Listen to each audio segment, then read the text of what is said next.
नमस्कार, मैं एडवोकेट नरेश कुदाल आपका स्वागत करता हूं अपने चैनल विधान का ज्ञान पर। दोस्तों, कल्पना कीजिए कि आपने अपनी किसी प्रॉपर्टी के अधिकार के लिए सिविल केस कोर्ट में फाइल किया है।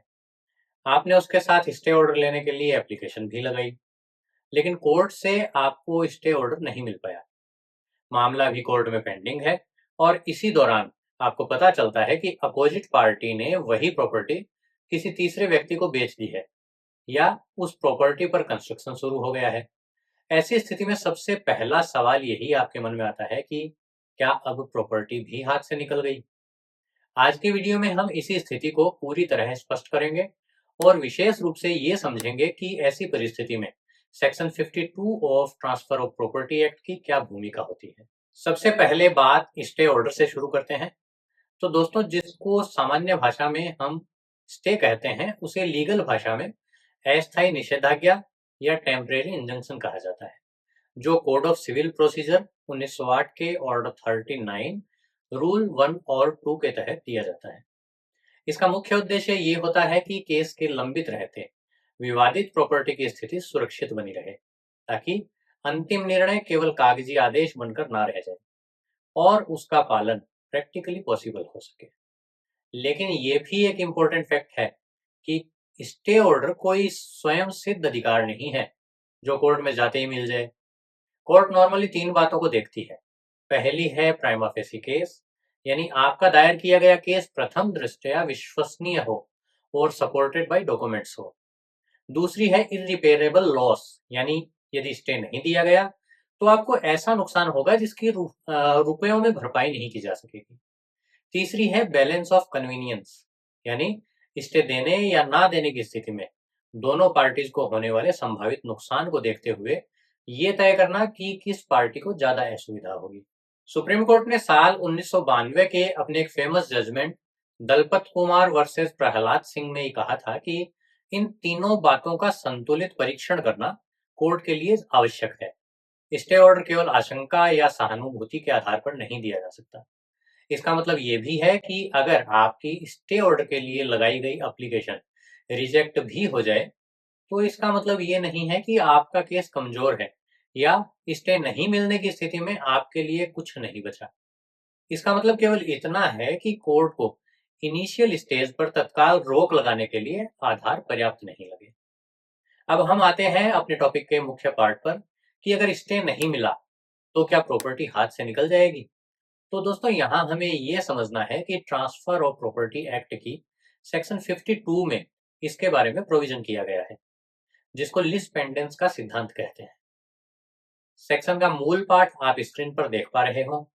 सरल शब्दों में सेक्शन 52 में यह प्रोविजन है कि यदि प्रॉपर्टी के संबंध में कोई केस कोर्ट में पेंडिंग है और उस केस में उसी प्रॉपर्टी से संबंधित अधिकार प्रत्यक्ष रूप से विवादित हैं, तो केस के दौरान प्रॉपर्टी का कोई भी ट्रांसफर कोर्ट के फैसले के अधीन ही होगा। लैंग्वेज थोड़ी मुश्किल लग रही होगी, इसको एक एग्जाम्पल से समझ लेते हैं। मान लीजिए कि एक प्रॉपर्टी अजय और विजय के पिताजी ने अपने जीवन काल में खरीदी थी, जो प्रॉपर्टी पिता की मृत्यु के बाद दोनों भाइयों की संयुक्त संपत्ति बन गई।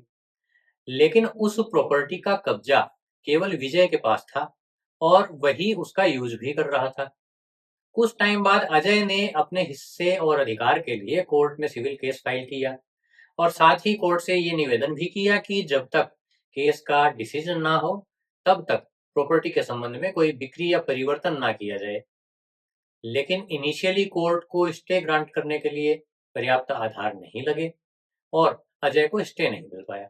अब इसी दौरान विजय ने यह सोचकर कि कोर्ट से उस पर कोई रोक नहीं है, पूरी प्रॉपर्टी तीसरे व्यक्ति संजय को भेज दी। पहली नजर में यहाँ पे ऐसा लग सकता है कि अब संजय इस प्रॉपर्टी का पूरी तरह से मालिक बन गया और अजय के फाइल किए हुए केस का कोई मतलब नहीं रहा। लेकिन यहीं पर ट्रांसफर ऑफ प्रॉपर्टीज एक्ट की सेक्शन 52 अप्लीकेबल हो जाती है, जिसको प्रिंसिपल ऑफ लीज पेंडेंस कहते हैं।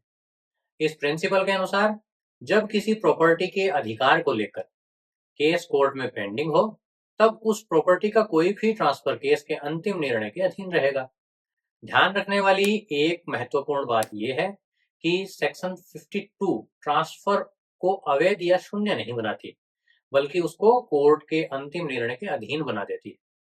अब इसी एग्जाम्पल में मान लीजिए कि मुकदमे की सुनवाई के बाद कोर्ट इस डिसीजन पर पहुंचा है कि वो प्रॉपर्टी वास्तव में अजय और विजय दोनों की संयुक्त संपत्ति थी और अजय का भी उसमें बराबरी का अधिकार है। ऐसी स्थिति में विजय के द्वारा संजय के फेवर में जो सेल डीड की गई थी वो अंतिम प्रभाव वाली नहीं मानी जाएगी।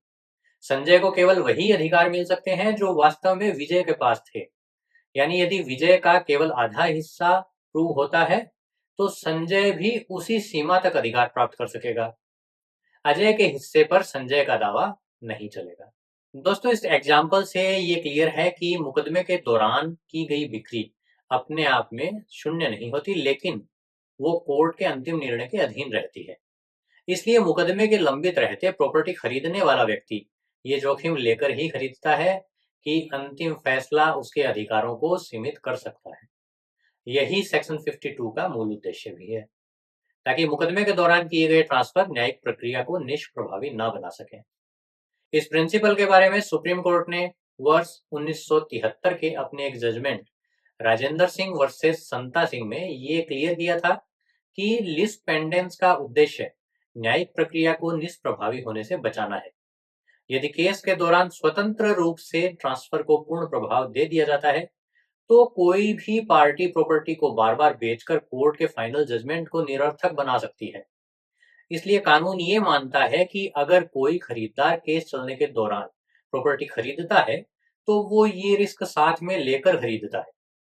इसी प्रिंसिपल पर सुप्रीम कोर्ट ने एक बार फिर सन 2013 में Thomas press India limited versus Nanak builders के एक केस में क्लियर किया था कि केस के दौरान प्रॉपर्टी खरीदने वाला व्यक्ति बेचने वाले से बेटर टाइटल का दावा नहीं कर सकता। वो केस में शामिल हो सकता है, अपनी बात कोर्ट के सामने रख सकता है, लेकिन यदि बेचने वाले व्यक्ति केस हार जाएं, तो खरीदने वाला व्यक्ति उस जजमेंट से बाध्य रहेगा। इस डिस्कशन का सीधा सा मतलब यही है कि प्रॉपर्टी के केस में स्टे नहीं मिलने पर भी केस निरर्थक नहीं होगा और यदि फाइनली कोर्ट की डिग्री आपके फेवर में आती है तो वो उस खरीदने वाले व्यक्ति पर भी लागू होगी जिसने केस के दौरान प्रॉपर्टी खरीदी है।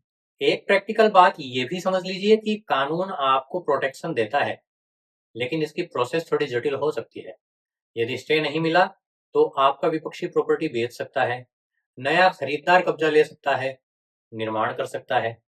आपको उस नए खरीदार को केस में पार्टी बनाना पड़ सकता है ताकि कोर्ट का अंतिम आदेश उसके खिलाफ लागू करना आसान हो जाए।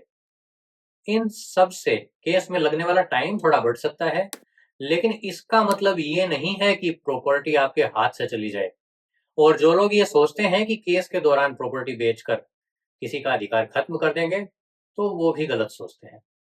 पूरे डिस्कशन का सार बहुत क्लियर है कि स्टे ऑर्डर एक एक्टिव सुरक्षा कवच है जो डिस्प्यूटेड प्रॉपर्टी की स्थिति को स्थिर रखता है। लेकिन यदि स्टे नहीं मिला तो भी सेक्शन 52 ये सुनिश्चित करती है कि केस के दौरान हुआ ट्रांसफर कोर्ट के अंतिम निर्णय के अधीन ही रहेगा। इसलिए प्रॉपर्टी का ट्रांसफर होने पर भी आपके अधिकार खत्म नहीं होते, बल्कि सेक्शन 52 से प्रोटेक्टेड रहते हैं। दोस्तों, उम्मीद है वीडियो आपके लिए यूजफुल रहेगा।